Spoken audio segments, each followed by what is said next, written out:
Hi everyone, this is Sailesh Ram, AsianCultureVulture.com. We're at the Toronto International Film Festival 219, 43rd. I hope you're enjoying our coverage of this year's festival. We've spoken to a lot of stars already, and tonight we spoke to Jon Hamm and the lead in this film, Lucy in the Sky, Natalie Portman. We also spoke to some of the other people involved in this film. It's a film about a woman who's in crisis because she's been to space, and when she comes back, nothing is the same. Time to wrap it up. Just a few more minutes.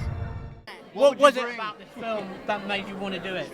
I was so excited to get to play a woman facing a sort of existential crisis. I think we never get to see that on film. What was it about this film that made you want to do it? I think it's a deeply philosophical investigation into how people process life-altering situations in their world. How do you talk to somebody about a thing that completely altered your worldview if they don't have any perspective on it? Excuse me? Major Goodwin has a theory that he can tell who's walked in space just by looking at it. It is more than a theory. Yeah, Reese is super active and super involved. I mean, Reese is the first person that we sat down with to talk about this movie. We were two guys who grew up together in a small town in Florida, who wrote this movie when no one was paying attention in the booth of a fast food restaurant in Los Angeles. And then a week after we finished it, we were in a much nicer booth in a much nicer restaurant, sitting with Reese, talking about this movie.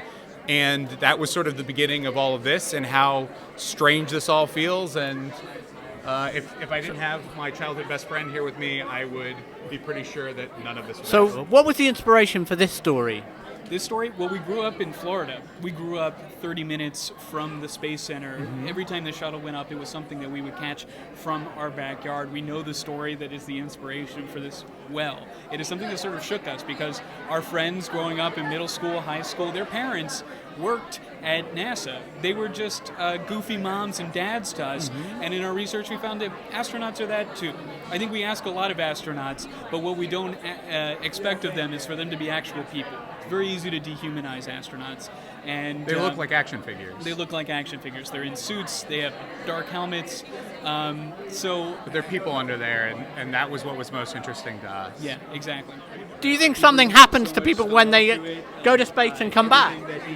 I mean, how could it not? How could not anything other than having just a grand, crazy experience, once in a lifetime experience that you've worked your entire life for, and to get to it and then question like, if what next? I think that's a big question. I need to get back up there. You're not getting any younger, so you're just gonna have to work harder. Who is Blue Iris? Blue Iris is Lucy's niece. She is a character who has dealt with a lot of tragedy and grief in her life. Her mother died at a young age. Her father basically drops her off to live at Lucy's house for most of her life. And so she brings a lot of human elements to the films and a lot of harsh human realities that, like, Natalie's character Lucy isn't focused on in the film. And so in that way, I think that Blue Iris really grounds Lucy. Yeah. It's a kind of part of a family relationship, I guess. Yes, 100%. And I think that it's almost very... It's maternal, but I think there's a fun side to it where it's like I do see her as like the aunt that takes care of me, and yeah. What did you like about this film, in terms of the part that you come to play? Oh, I mean, it's so fun. I mean, it's my first real, feature, and so to be able to be with this cast and just kind of, and Noah as a director, I mean, I basically just got to sit back and be like, this is so cool. Did you get a lot from Natalie? Did you have a lot of time with her? Not really before, because we kind of jumped into it. We had one really fun rehearsal kind of thing, but I did get to work. I mean, basically all of my scenes are with her, so we spent a lot of time together, and it was super fun. I loved working with her. What was the excitement for you? What was the thrill for you to do this film? Well, it was an opportunity both to tell a dramatic, character-driven story that started in space and gave us perspective on life on Earth in a way that we don't usually get. And then, married to that, was the opportunity cinematically to create a movie that felt bigger than a drama, that had more scale to it, but was still a very human story. You had quite the dream cast. I did.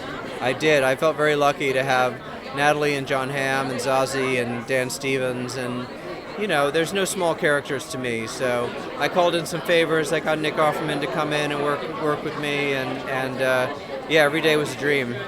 Do you think our perspective on life on Earth is quite different to somebody who's been to space and come back? As a writer, all I can do is use my imagination and do what research that I can. But, I've had profound experiences on this beautiful planet of ours. I can only imagine seeing it from space and being outside of the boundaries of it and realizing what we're doing on this little planet is just an infinitesimal piece of what's happening in the universe. So how do you reconcile that sense of scale and awe, to taking out the garbage? I'm beginning to worry. You're acting so strange. I'm good. All systems go. Very conscious of all the space movies that have been done and the iconic music in them. Am I aware of it? Yeah, of course. I mean, I go to movies. I'm a fan of movies. I'm a fan of space movies. So yes, but I was saying before in another interview, for a very long time, and I learned very young to say never look sideways, right? I try never to look sideways at what the guy down there is doing or the girl down there is doing, because I just try to do my own thing. So I'm very aware of space movies. I watch Star Wars, Star Trek, and all those big ones, and all of and everything from up there to all the way down here. Would you go that to sounds space? like Natalie's here. Would you go to space if you could? No, I don't think I would. I have kids, and I would be scared. So, as much as that sounds like a thrilling thing, I think I'm pretty good here on Earth. I think I'm pretty good.